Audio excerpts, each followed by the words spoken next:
Disrupsi digital adalah perubahan besar dalam cara hidup, bekerja, dan berbisnis yang terjadi karena kemajuan teknologi digital. Seperti ojek konvensional digantikan oleh aplikasi ojek online seperti Gojek ataupun Grab. Bisa juga belanja yang dulunya di toko, sekarang kita bisa belanja dengan mengklik aplikasi seperti Shopee ataupun Tokopedia. Post-truth adalah kondisi di mana fakta objektif jadi kurang berpengaruh dalam membentuk opini publik dibandingkan dengan emosi dan kepercayaan pribadi.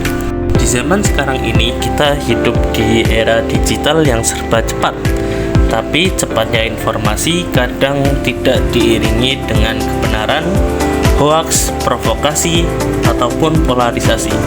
Semua bisa menyebar dalam hitungan detik. Disinilah pentingnya literasi media dan moderasi beragama.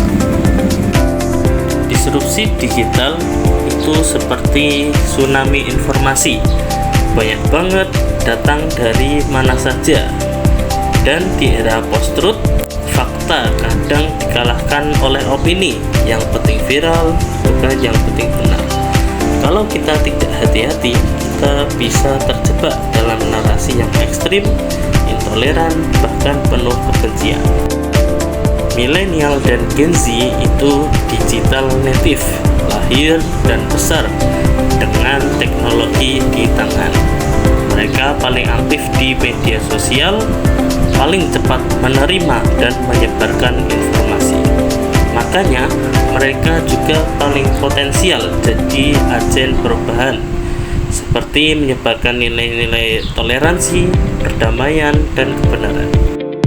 Literasi media bukan cuma soal ngerti cara pakai internet, tapi kita juga melek soal informasi. Bisa dengan bedain mana fakta, mana hoax. Tahu kapan harus verifikasi berita yang kita terima. Gak cuma asal share, cuma karena emosi.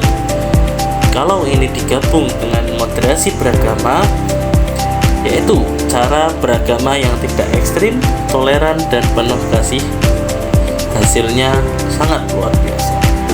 Gen Z dan milenial bisa jadi penjaga ruang digital yang damai, bijak, dan penuh empati.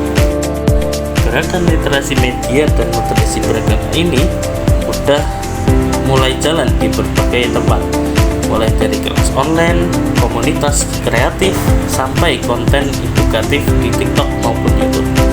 Kita juga bisa ikut menjadi konten kreator yang menyejukkan dengan mengecek fakta sebelum share, aktif dalam diskusi yang sehat, bukan debat kusir, menghargai perbedaan pandangan dan keyakinan. Di tengah derasnya arus informasi, kita tidak boleh tenggelam. Dengan literasi media dan semangat moderasi, kita bisa jadi generasi yang bukan cuma cerdas di digital, tapi juga bijak dalam beragama dan bermasyarakat.